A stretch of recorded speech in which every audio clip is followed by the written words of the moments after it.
Welcome, everyone, What to up, what Young up? Adult Catholics, a podcast for young adult Catholics. My name's Janelle, I'm Daniel. And I'm Can. and today our topic is going to be cohabitation. Before we go into that, though, we're going to start off with a prayer. All right, guys. As we always start every prayer, in the name of the Father, and the Son, and the Holy Spirit. Amen. Dear Lord, just thank you for another beautiful day of life. Thank you for our faith. Thank you for giving us the opportunity to grow in a relationship with you every single day. We pray for every single person who's listening, whether it's our family or friends. Thank you, Lord, for putting those people in our lives, and thank you for their support of our podcast, and just praise you, Lord. May we just serve you through this podcast. And St. Michael, please just protect us as we say, St. Michael, the Archangel, defend us in battle. Be our defense against the wickedness and snares of the devil. May God rebuke him, we humbly pray. And do thou, Prince of the heavenly hosts, by the power of God, cast into hell Satan and all the evil spirits who prowl about the world, seeking the ruin of souls. Amen. Amen. All God's angels and saints, Pray for us. in the name of the Father, and the Son, and the Holy Spirit. Amen. Well, welcome, everyone. So, today's lovely topic is cohabitation. What is cohabitation? Cohabitation right now is a very popular thing amongst our society. It's people who live together, who are engaged in sexual acts prior to marriage. We're going to be going into why, as Catholics, we don't believe in cohabitation. We're going to be debunking some of those myths like, cohabitation helps with marriage. Cohabitation is more affordable. And we'll go into all of that. So I'm just going to start off first by saying there was Lisa Wales. She's a sociology professor at the University of Chicago. In 2000, she did a study on the National Survey of Households and Family. She used the data from there, specifically the National Health and Social Life Survey. And basically what she found was that those who cohabitate are less likely to have successful relationships. Going more into the details on the data and whatnot, I'm going to pass it to Can. Hi, y'all. So, quick statistic for y'all. 70% of couples who are married, let me bring that back. 70% of couples who divorce cohabitated. Now, that's huge, especially in the society where about 50% of marriages nowadays, or over 50% actually, end in divorce. And that's very, very unfortunate, especially for families, especially for kids, and especially for the individuals who partake in that. And the reasons for that, there are several. As Janelle said, we're going to be going over them. But one thing that I do want to bring up is in my social psychology class before, I mentioned that before. I took that class in the past when I talked about a research on relationships and how long they'll last.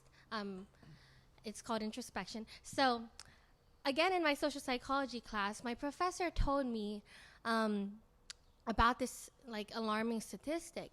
And what she said was that one of the main reasons why people do it is for convenience. But little do they know that, sure, in the short term, it seems great. Like in the first year or so, you guys are figuring out these exciting things and stuff. But in the long term, they tend to realize that there tends to be a decline. I'm not saying that every single relationship is like this. It's different, sure, but there's a big popular trend about this, and it's something that we really need to address. So what my professor said was that when people cohabitate, most of the time, right, if they decide that cohabitation is great and they like the person that they're with and they want to spend the rest of their life with them, they get married, sure. But they end up getting divorced, and one of the correlations with that is that they did something that was already outside of the social norm, or something that's already dysfunctional in a relationship, quote unquote dysfunctional, that it seems okay to break another social norm, which is marriage, by divorcing. And as a result, she was saying as one social norm seems okay to break, more social norms seem to be okay to break too. And as a Catholic student taking that class, I was just thinking about, it's another way of saying sin piles upon sin. It's like the temptation and the captivation of sin grows stronger and stronger as you do it. And Satan literally just tries to keep on blinding you from not doing that sin. So as a result, like, divorce seems okay. And yeah, so that's one of the big alarming things about cohabitation. And I'm going to bounce it all over to Daniel now to talk more about his thoughts. Yeah, I love what Kayan brings up. The devil's really good at that. He's good at lying to you. And then what he teaches you is how to lie to yourself and think that that's okay to keep doing. And then most of us know we've all probably lied once, at least in our lifetime. And so what can happen is a lie turns into two lies, into another lie, and another lie. Before you know it, you're in a deep, deep hole. And it's really hard to get out of it. So, yeah, really just going off of, you already broke one norm of you're not supposed to live with each other. That's something that's sacred, that's meant to be something special. And that fruit of your relationship is only meant to be enjoyed within the sacrament of matrimony between a man and a woman. And so really, the devil just wants you to enjoy and have fun without any punishment or recourse. He'll tell you all the good things, but he doesn't tell you any of the consequences. And you end up paying for the consequence down the road, maybe 10 years into your marriage, 20 years, maybe in a couple months. You don't know. But this is one of the many ways the devil tries to confuse people, lie to people, deceive people into thinking that what they're doing right now is not going to hurt them down the road. Mm-hmm. And that's with any sin, not just this, but it can happen for a guy in pornography, like, oh, I'm just going to masturbate once, and then here he has years down the road of masturbating. Like an addiction, yeah. An addiction, right? Or, it could be something where it's like, I'm just going to lie to my mom once, and then you start establishing this relationship with your mom that's not based on truth and trust, and you just think you can lie to your mom. Or whether it's the professor and, you're cheating in class and you haven't been caught yet, so there's no consequence. It doesn't matter. But everything comes back to bite you in the butt. And it might not happen on this earth. It might not be a consequence here. You might scathe it. But when it comes to Judgment Day, when you die and you're in front of the Father, he's going to bring it up. And he's going to be like, well, why did you choose that? Why did you choose your will against my will? So, yeah, it's just one of those things where if you continue to choose your path, it's not going to be a path that's what God wants, obviously. And it's not a path of virtue, and rather a path of lust or deceiving or lies. And so really it's not normal because for a good reason. It's not normal to live with someone before marriage for a good reason. There's a reason why the Catholic faith teaches that, to protect you. So yeah, Janelle, any thoughts? Yeah, I was sorry. I was gonna say when it comes to the lies, I know that kind of just reminded me of like when people say, "Oh, it's just like a white lie," and it's like there's no colors to lies. I remember Bree said that. Right. You know what I was thinking of though, like and sorry, you man, you guys were going on a roll. I was like, yes. There was one thing that I realized, and this happened, and I'm sorry the person who's listening to this if you feel like I'm calling you out, but I'm calling you out. I already talked to this person anyway about it, but I feel like if you know. I feel like if you know that it's wrong, like you have this feeling, and if you're defensive about cohabitating, that already shows you that it's wrong. Sorry, my words are a little mixed up. And that's just pride. Yeah. Just like thinking right. So I'm going to start with one debunking first. A lot of people say that, sorry, cough. Coronavirus. No. It's my throat's dry. A lot of people do say that, we're cohabitating to save money. Well, first of all, actually, no, we have to go back to the fact that cohabitating doesn't have any agreements to it. See, when you're married, right, you have this sacrament of marriage. It's the sacrament before God. God never breaks his covenant with his people. You'll always hear that. It's the people who break the covenants with God. And for the people who don't know, what is a covenant? A covenant is like a legal, not legal. It's like, okay, so there's a contract, right? A contract is like a legal binding. Can do you want to seem like? So when it comes to covenants are different from contracts because contracts is an exchange of things, while covenants are an exchange of people. For example, an exchange of people with God. Another example is like when it comes to marriage. Keep going. Is it on? Okay. I think so. Yeah, I see the green light. It's still going. Marriage, that's an exchange of persons. You're exchanging each other's self so that you could become one. While a contract, for example, like you're buying a house, you're exchanging your money for a house. So that's the difference between a covenant and a contract. Yeah, so it was explained to me before. We were all in. So as we mentioned in our other episodes, we all were in the same youth ministry, CFC Youth, and then when we went to college, we all ended up going to the same job. Well, first the same college and then the same job, and then we also joined the Catholic ministry there, which is called Focus.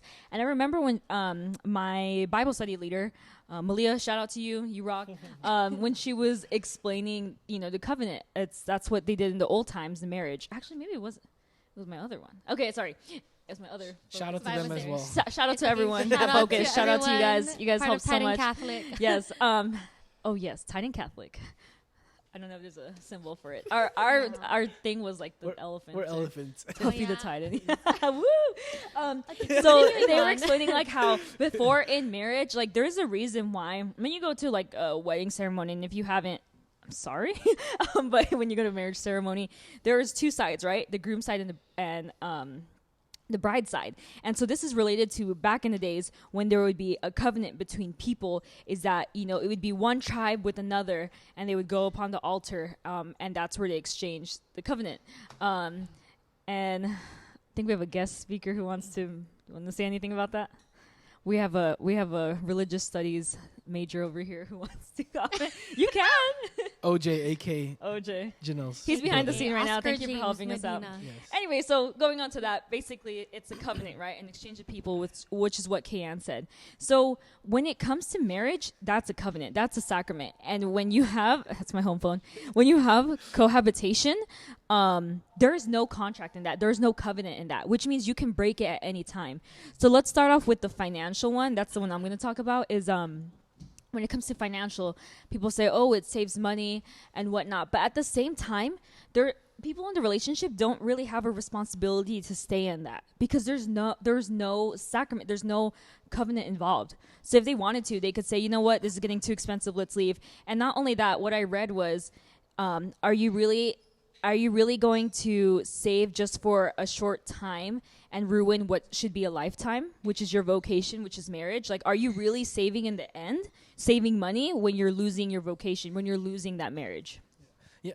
I think just it might sound drastic for some people who don't hear too much from the faith, but you might be saving money, but you might lose your soul. And so what cost is it worth it? And then I think so much of society now is subscription. You got Amazon Prime, Netflix, Hulu, Spotify. And like, so we're just kind of getting trained to get a subscription. If we're bothered with it, just cancel it. And there's no repercussions. You'll get your money back if you already paid. And that's the same way you can almost view it as this. Yeah. There's no punishment. Well, at least we might think there's no punishment when we first sign up for this relationship. We might think like, oh yeah, I'm just going to get with them. It'll be fine. And if we break up, it's not a big deal. But in that breakup, oh man, I'm so thankful to be Catholic. And it makes breaking up so much easier. Because think about it, like say you have an account together, checking or savings. Say you have a couple subscriptions together. It is so tough to break up itself. And then you have to do the other worldly stuff to like, who's going to pay for the subscription afterwards and this and that? Who's going to take care of that? And who's going to take care of this and that? So then the monetary side starts getting, adds the sadness and the stress of a breakup. The breakup itself is already tough and hard to cope with. Yeah. So I'm so glad in my one experience that I'm glad that we're both Catholic. We never lived together, and that it made the breakup. It was still tough, but it made it easier since we weren't living together. I'd have to find a new place afterwards. I didn't have to worry about these subscriptions and whose credit card is still in what account. It just makes it so much easier to break off. Not that Catholics are looking for the easy way out, but rather this is the true way to end a relationship. This is a true way to start a relationship. This is a true way to continue a relationship. Something else that I want to say, as someone who is in a relationship, I can totally understand. It's so tempting to want to live with your boyfriend or girlfriend. I totally understand that. I personally desired that for a while. I wanted to be able to live with my boyfriend because I love him so much that I want to wake up to him. I want to see him in the morning. I want to make breakfast with him, But yeah, but what I've come to understand now is that, are you entering this relationship because you want someone to spend time with or just company with? Or are you in this relationship because you want a lifetime partner? Do you want someone who is going to be not for... I won't say you're forever because that's too cliche, and honestly, we all die at some point. But what I'm saying is that, or do you want someone who's going to be your life partner? When it comes to cohabitating, going back to the statistic really quick, again, 70% of divorces started out as cohabitating relationships. And something that I forgot to point out was that when you're in a relationship and when you're starting out fresh, and for those of you who say I want to cohabitate with my partner because I want to get to know them better. We talked about this earlier. Yeah. When you say that, are you in this relationship because you want to get to know your girlfriend better or boyfriend better? Or are you in this relationship because you want to get to know how their sex life is, how they do well in bed, how they... how you want to see how hygienic they are. You would be able to still be able to see aspects of that throughout your relationship when you're just dating. I'm going to be completely honest. For example, okay, I'm sorry to do this to you, babe. But sometimes when my boyfriend picks me up, I can tell he didn't brush his teeth. Because he's trying to give me a kiss. I'm like, babe, I don't want to kiss you because your breath does not smell good. See, that's an example. You can learn their hygienic level just through that and help them learn how to improve those certain qualities, But I'm not going to break up over that with my boyfriend. I've heard relationships break up because of he leaves the toilet up, or he doesn't put the toilet paper the right way, or I noticed that he doesn't wash his face before he goes to sleep. Those are not reasons to break up. Those are things that you would find out when you're married, and you would be able to converse about that, communicate about that, and then in the long term work on that. But when you're in a relationship and you're dating, you want to get to know who they are as a person. Know their middle name, know what their favorite color is, know what their family is like, know how they are as a friend, as a sister, as a brother, know how they are during the times that count. And that's the issue with cohabitation. It leaves that all out in a way that's pure, in a way that's raw. Because when you're in a relationship and you're cohabitating, you're trying to be the best you. And then when you enter marriage, you realize that best you actually isn't you in your natural habitat with them. So yeah. Any thoughts on that? Yeah, I was also, when you were saying that, there was just one thing I wanted to point out. It's okay, we're talking about how, people are getting into cohabitation to see how they live. Well, first, I just want to remind you guys that when you get married, in the sacrament of marriage in the church, you get graces, and you get graces such as the virtues of patience to be able to deal with stanky breath, or men leaving their toilet seat up. Also, guys, please put the toilet seat down. All right, it's just easier. It's just more hygienic. But then not only that, it's when people say that they're going to cohabitate just to figure out the other person, that's limiting. That's not unconditional love then. They're making these conditions, and it's okay, so there's a limit. There's a limit, which is why it's different in marriage, because if you're in the sacrament of marriage and you have that grace, guess what? You're going to learn how to deal with it, because there's no way out. It's marriage. It's a covenant. It's a sacrament with your spouse and with God. So, it doesn't make sense. Why would people... like I totally don't understand that too. It's like, why are you limiting yourself, or why are you having these hindrances to see how that other person is? So really good point on that, because I don't know, people don't live together. Yeah, I think with Janelle made a great point with the conditions. I think if we have that mindset, so many people won't get married because they're just being ultra picky, and they're choosing the wrong reasons, like Ken was saying, wrong reasons to break up. And like what you really should test a man or woman, your significant other, is like on their beliefs and how they live out those beliefs and how they choose to love themselves, love God, and love others around them. That says more than simple stuff like, you know, he didn't brush his teeth, or he's not on time to class, or whatever may be, he or she.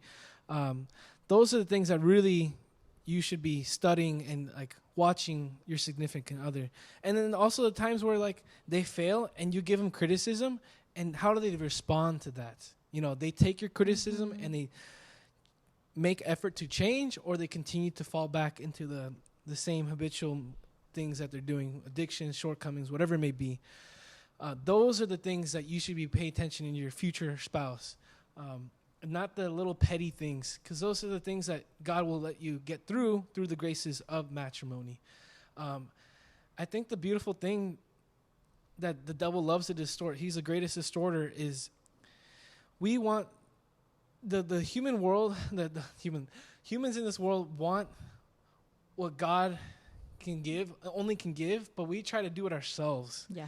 And we try to do everything ahead of time, and we're so impatient. We want things now. We want to experience sex before marriage. We want to feel how it feels. And it's like, think about how much more better it is to know that your spouse, your wife or your husband waited for you, that you're the first person they did it with, that I'm the first person they did it with. Like, Amen. There's just so much more graces and goodness that can come out by waiting. Just wait. But we want now. We want it now on our way, our terms. And then if we don't like it, we'll throw it away. It's like a tissue. Just use it once, throw it away, you know? And it's like, why are we just using people instead of, like, I think it was Culture Project that posted it, but you shared. Yeah, like, where it says, like, right? people aren't meant to be used. Objects are meant to be used. People have their own intrinsic dignity, worth, and value that cannot be taken away because they are a child of God. And that's something that needs to be understood. People tend to use each other. They try to separate the bodily from the spiritual, or the bodily from the mental, or the bodily from the emotional. You're an integrated person. You are an integrated person, and it's natural for, if a person that you had sex with and you break up with them, that it's gonna hurt. It's gonna hurt you emotionally. It's gonna hurt you mentally and physically, because you lost something. Whether, like, not just like you lost your virginity, but you lost a part of your own history, a part of yourself, a part of your past. And that's why it's gonna hurt. Same with cohabitation. When you cohabitate and you divorce, or you cohabitate and you break up, you lose something, and it affects you because you are an integrated person. People are not meant to be used. Objects are meant to be used. And one quick thing before I let Janelle go is, the opposite of love we always think is hate, but the opposite of love is use. And the devil wants you to use people and even use yourself, abuse yourself, whether it's, you know, overeating. You know you shouldn't be eating in gluttony, you know, but the devil's like, no, just keep going. And he does that in all aspects, whether it's lust and masturbating, whether it's greed and like, let me just keep trying to make more money. I don't care about other people. Like, it's all about me and how much I can profit off people. So the opposite of love is not hate, but use. To make a comment about that, kind of lost my thought. Sorry. I was trying to go on Can. Yeah, you know, regarding spiritual warfare first, and I actually shared this with Can has a single adult ministry in her young parish. Adult group. Christ Within Us. Christ Within Shout Us. out. I just gave them a talk the other day, and something that I learned from Sensus Fidelium, which they're on YouTube, so be sure to check them out. One of the homilies was talking about, demons, exorcisms, And they say that, because the devil can't be like God, because the devil can't touch God, the devil's going to try to hurt God's children, which is us. And that's what's going on. I know in this episode, we're touching bases on premarital sex. We're touching bases on marriage. The main point of this is cohabitation, but it goes into so many aspects of our lives. I mean, it's theology of the body, which you'll hear us bring that in our YouTube talks all the time. But we wanted to show why it's not okay. And for those, we know people who are cohabitating. We have talked to people personally who are cohabitating right now. If you truly love that person, they'll be worth the wait, right? That's what, I'm sorry, I forgot who said it earlier. It was a lot of information going on, but they'll be worth the wait. Yeah. They'll be worth it. So if it's about convenience, well, guess what? Then just get married. What's holding you back? What? Because you want a big grand old marriage? It's about the sacrament, okay? Yeah. It's about the sacrament. You don't have to have this huge, if that's what you're saving for, and then that's why you guys are together. Like, what matters is your sacrament before God, that your hearts are ready. And for those who say, well, I shouldn't care about the Catholic Church and what they say about my private life, shut up. Sorry. You'll learn our personalities through this. Reason being, if you see our society today, and the family is the nuclear family, right? They say it's like the foundation. You'll see that our country and our world is going into shambles because we're losing this foundation of the family. And this has to do with the fact that it starts with the cohabitation. So you may think that, it's my life, I can do whatever I want to. Guess what? It affects society. It affects everything as a whole. It affects your future children, if you do have children, because then they'll think that marriage is not a sacrament. They'll just think that living with their boyfriend or girlfriend is okay. It really bleeds into the whole of society. It's so easy to be selfish and think about ourselves and our happiness, but we don't realize the pathway that we're setting for people. And that's the pathway we're on right now, which is why we're even talking about this, because so many more couples are cohabitating. Do you guys have any further we can keep going. I mean, what's it called? I just think so much of what we do really affects others more than we know, especially sin. Sin doesn't... We can have our little private sins that we think are private, but what it starts to do is starts to change our character, which then changes how we treat ourselves, which then changes how we treat others. So it starts with you and your relationship with God. And if that relationship isn't right, then your relationship with the people on earth aren't going to be right. And so it's so vital that you are right with God, you're right with his church, you're following his teachings and living them out, because what you do and say can and will affect everyone around you, both negatively and positively, either or. And so it's so important that you live a life of Christ, that you try to imitate him as best as possible. And we can't, because we're not perfect, we never will be, but it's our duty and our salvation always and everywhere to give you praise and thanks. And in doing that, live our life for Christ. Amen. Something that I just wanted to keep on, that I wanted to mention, that we've mentioned in a past episode, is instant gratification. When he was going on and on and on about how we want things now, and it's like a used issue, you use it and then you give it away. Instant gratification, cohabitation is another example of that, because you want to know now. You want to know before the whole marriage, before the sacrament, because it's going to take too long, or convenience-wise, or money-wise, whatever the reason. Instant gratification. And that's something that our world sells to us, but not something that heaven sells to us. Remember that. And because of that, last thing that I just want to say is, for all of you who are cohabitating right now, I know that it's hard. It says, like, in so many research studies, that it's so hard to break up with someone because you've invested so much in them through cohabitating or by being in a relationship that's so intimate. It's hard to break up with them. But I promise that the graces overflow. I promise that they are worth it. I promise that you won't be heartbroken for the rest of your life.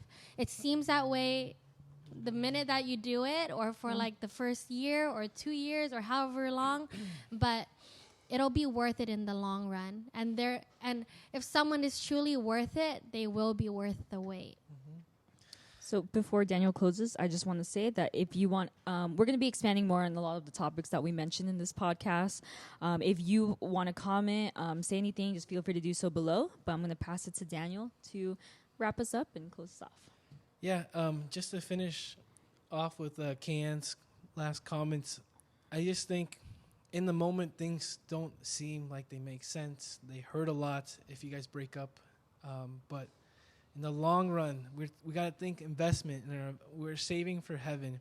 In the long run, that pain is going to be so minuscule, and it'll be worth it because you'll be glad that you broke up with that person, and you'll find someone who's truly willing to wait, and that's what it's all about. So if you guys like this episode, follow us on Instagram subscribe or whatever the heck it is on Spotify, subscribe on YouTube, and to all the family and friends. This who is needs to hear this? Yeah, who needs to hear this? All the people who've been listening and all the people that we got support this week. This is our first episode together. that for the people who can't see us. But this is our first episode together, so that's awesome. Praise God for that. And this is the first episode that we've had our Instagram made, so that's awesome. And we've got like 100 followers on there. So praise God for all those blessings.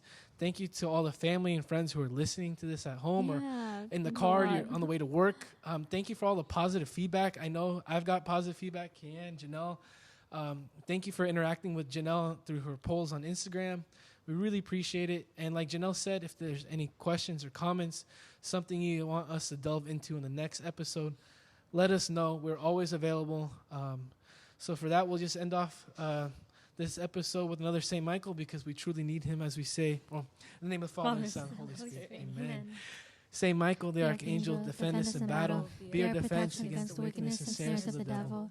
May God rebuke him, we humbly pray. Do thou, Prince of the heavenly host, by the power of God, cast into hell Satan and all the evil spirits who prowl about the world, seeking the ruin of souls. Amen. And let's invite our blessed mothers. We say, Hail Mary, full of grace, the Lord is with thee. Blessed art thou amongst women, and blessed is the fruit of thy womb, Jesus. Holy Mary, Mother of God, pray for us sinners, now and at the hour of our death. Amen. And all God's angels and saints, pray for us. In the name of the Father, and the Son, and the Holy Spirit. Amen. Amen. All right. Thanks, guys. Thank you guys for watching. Peace. See you in the next one.